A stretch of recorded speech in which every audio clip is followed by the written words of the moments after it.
तो नई वीडियो में बहुत बहुत स्वागत है बच्चा पार्टी। आज हम जो है rules for making ray diagram by concave mirror पढ़ने वाले हैं। क्या क्या रूल्स होते हैं रे डायग्राम बनाने के लिए, बहुत इंपॉर्टेंट वीडियो है, ध्यानपूर्वक देखिएगा। तो पहला रूल कह रहा है हमसे कि a ray parallel to principal axis will pass through the principal focus after the reflection. कहने का मतलब क्या है, कोई भी हमारे पास प्रिंसिपल एक्सिस है, ठीक है, तो ये प्रिंसिपल एक्सिस है, अगर इसकी कोई भी पैरेलल में जो है लाइट रे पास हो रही होगी तो वो हमेशा कहां से जाएगी बेटा, फोकस से ही जाएगी। क्लियर हो गई ये बात? चाहे तो ऊपर कर लो चाहे तो नीचे कर लो, अगर ये नीचे से जा रही है तो ये हमेशा कहां से जाएगी बेटा, फोकस से ही जाएगी। क्लियर हो गई? पहला वाला रूल समझ में आ गया बहुत अच्छे से। सेकंड रूल हमसे ये कह रहा है कि a ray passing through the principal focus of concave mirror. अब देखो जस्ट इसका अपोजिट है, पहले तो ये प्रिंसिपल एक्सिस के पैरेलल जा रही थी, अब क्या हो रही है, वो फोकस से होकर जा रही है। तो अगर कोई भी लाइट रे जो है प्रिंसिपल फोकस के प्रिंसिपल जो एक्सिस है उसके अगर फोकस से जा रही है तो वो हमेशा क्या हो जाएगी, पैरेलल हो जाएगी किसके, प्रिंसिपल एक्सिस के। सेकंड रूल बहुत अच्छे से समझ में आ गया।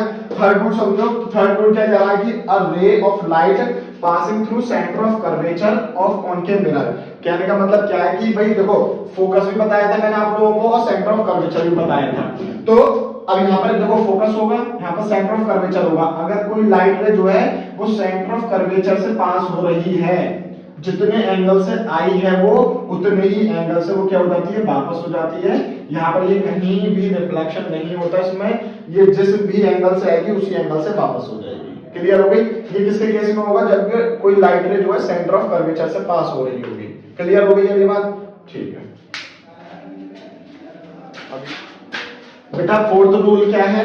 फोर्थ रूल ये है कि a ray incident obliquely to the principal axis of concave mirror is reflected making equal angle. कहने का मतलब क्या है कि अगर मान लो यहाँ पर हमारा क्या है, पोल होता है, सारे बच्चे जानते हैं। तो अगर कोई भी लाइट रे डायरेक्ट पोल पर जा रही है, ठीक है, तो जितने एंगल से वो आई होगी उतने एंगल से ही वो वापस हो जाएगी। दिस मींस क्या होगा कि जो एंगल आई होगा ना वो एंगल आर के इक्वल होता है। ठीक है, तो पोल से जब जाएगी तो वो इस तरह से होके इस तरह से निकल जाएगी। तो ये चार रूल थे, ये आपको बहुत अच्छे से याद करने हैं। जब भी हम रे डायग्राम बनाएंगे कॉनकेव मिरर के या कॉन्वेक्स मिरर के, तो वहां पर हमें इनका यूज करना पड़ेगा। और बाकी रे डायग्राम जो होंगे कॉनकेव मिरर के वो हम नेक्स्ट वीडियो में कवर करेंगे। जब तक के लिए वीडियो को लाइक कर दें और चैनल को सब्सक्राइब कर दें।